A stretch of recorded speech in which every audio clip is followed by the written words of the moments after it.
bird on a tree. I'm just sitting here. I got time. It's clear to see from up here. The world seems small. We can sit to. Ang dumi na ng motor natin si Bembol kasi naulanan kahapon, so punta tayo sa car wash na 5 piso. Let's go. Dito tayo ngayon sa Bued Mangrove Park sa Alaminos. Yan, ito yung iba pang sakayan papuntang Red Islands. Actually mas madali sumakay dito, so mamaya punta tayo dun sa ano, baybay natin yung tulay na napakahaba hanggang dun. Let's G. Ito na yung Mangrove Propagation and Information Center. Yan. Marami sa Pangasinan. Let's G. So yan, may mga nagpi-picture taking pa. Ayan, di ba? Pang Instagrammable. Lahat ng mga ilaw na to ay solar. Yan, solar yan. Lahat yan, paikot yan. Maganda ito paggabi.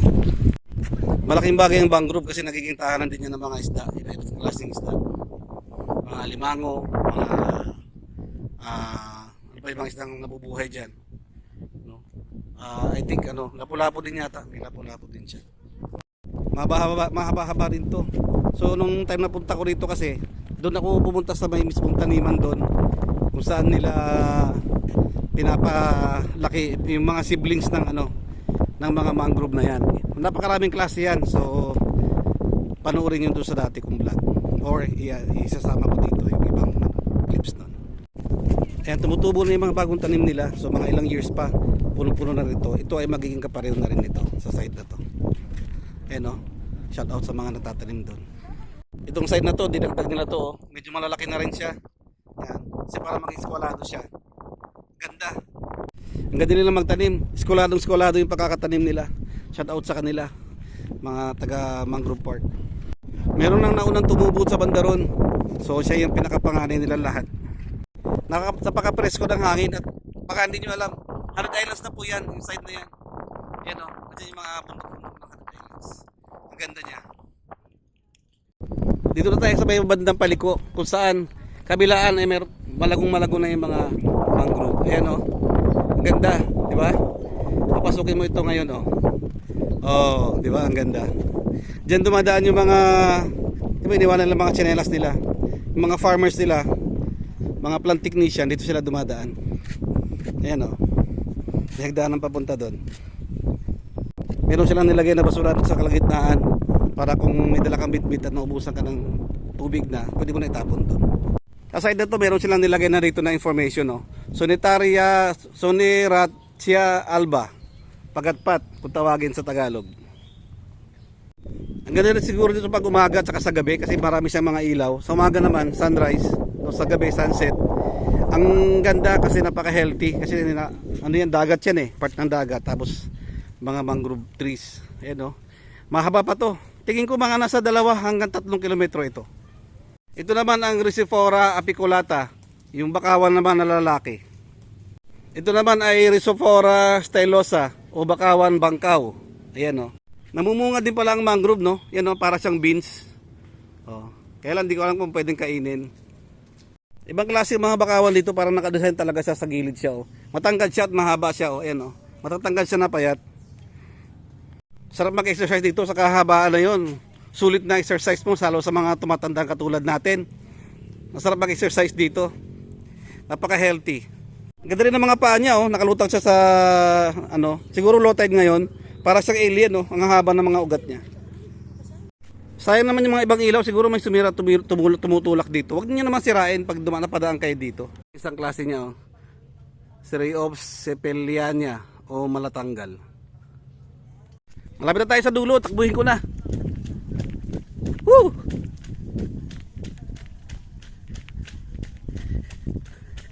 Ito lang yung na-vlog ko noon. Hanggang may nagpe-pray dito sa dulo. Dito lang ako noon. Ginagawa pa lang kasi ito noon eh. Pa yung isang klase niya, Avicennia marina. Ito naman ay Excocaria apolacea o buta-buta. Yun ay bungalon. Yun ay Lumnicera litorea o tabaw. Yan. So dito iba-iba na rito. Dungon, bougainvillea. Yan. At sa pagkakaalam ko sa banderon, nandun yung mga ano nila, siblings. So dito rin pala ang bagsak ko. Ito yung na-vlog ko noon, itong area na to. Yan, meron silang naka-standby na speedboat doon. Meron silang mga bangka doon. Ito yung kanilang pinaka daungan. Yan. Ayan o, may speedboat sila dito. May malaki sila, Seagull Art pala. As in Arthur Celeste. Yan. Meron silang rescue boat dito. At meron pa isang maliit na bangka doon. So yan, ito yung kanilang mga binhi, no? Yan. Ito sila naglalagay ng mga binhi. Ito nila tinatanim mga binhi pag malaki na siya, sa kanila tinatransfer doon sa dagat. Ayun, no? Yan. May mga bisita sila ngayon dito. Yan din yung inakyat ko noon, yung tower. Ayun, no? So yan lang yung available noon nung bilinag ko ito. Sayang talaga, oh, sira na siya. Napagtripan siguro ito.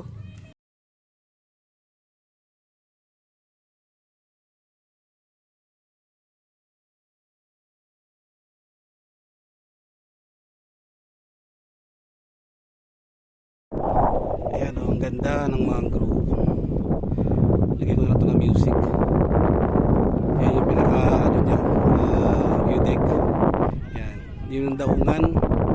Tapos nandun banda yung Lookout Wharf, kung saan talaga yung maraming nagbubuk ng bangka papunta doon sa 100 Islands. Yan, doon talaga yung 100 Islands. So ito I think part pa rin ng swal ang iba rito. Part pa rin siya ng swal, yung iba dyan, mga swal na yan. Nanyan din yung Masamere Cove. Yan, ganda, di ba? Galing na pagkakatanim nila, oh, diretsong diretso. Skwalado eh. Shoutout sa naunang pinakapanganay nila. Yan, oh, mas nauna na siyang tumubo. Kaway mga sir. Yan sila, oh, mga nagtatanim. Yan, oh, sisipag nila. Yan, oh, tatanim sila ng mangrove. Mga 10 to 12 years daw yan bago maging ganun kalaki. Yung mga tinatanim nila na yan, no? 10 to 12 years bago yan maging ganun kalaki. Yun. Charot kasi, oh, yan ang dami yung tinatanim, oh. Yun. So again, inuulit ko, no? Pwede kayong mag-book ng bangka rito, papuntang 100 Islands, no? Aside from Lookout, pwede po rito. Hanapin nyo lang po yung Mangrove Park ng 100 Islands sa Alaminos. So alagaan po natin yung ating kalikasan kasi hindi pala ganun kalaki kabilis magpalago niya, no? 10 to 12 years bago yan lumaki ng ganun kalaki sa bandaron. Yan, no? So alagaan po natin ang kalikasan. So okay, mag-alala, marami pa ring bangka dito kung tutuusin. So kung nawalan kayo ng bangka dun sa Lookout Wharf, dito marami pa ring bangka. Yan. Yan. At mas mura daw dito ang booking. Meron din kayo mabibili ng mga palamig at mga tusok-tusok gaya ng kikiam, sigibon. Meron din palang first aid dito. Yan, shout out sa kanila. Maganda rin yung kanila CR at meron din paliguan doon sa bandang gilid. At malaki rin kanilang parking, oh. Ito meron din tayong mga restaurant dito, oh. Yan. Tap silog, long silog. Yan. Silugan siya. May mga sinigang na hipon din. At doon ay alam ko may mga accommodation dati dito eh. Hindi ko alam kung meron pa hanggang ngayon. At napakalawak ng parking, oh. May parking din sila dito. Yun. Sa kabilang side naman ito ay napapakikutan siya ng mga palaisdaan. Yan. Ang pagkakalam ko, alimango yan, saka tilapia at saka bangus.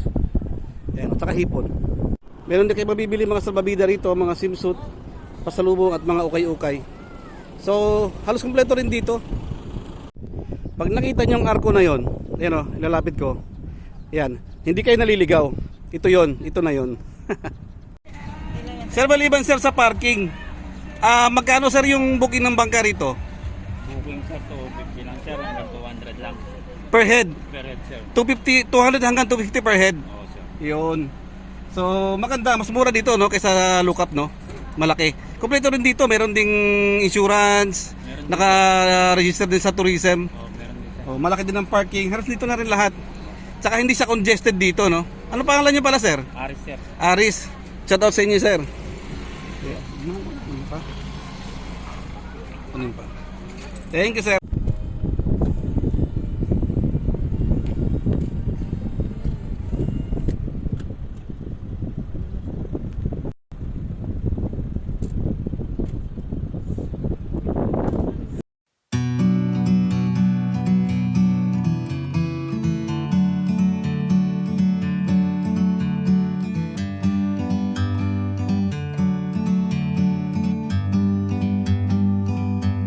like a bird on a tree. I'm just sitting here. I got time.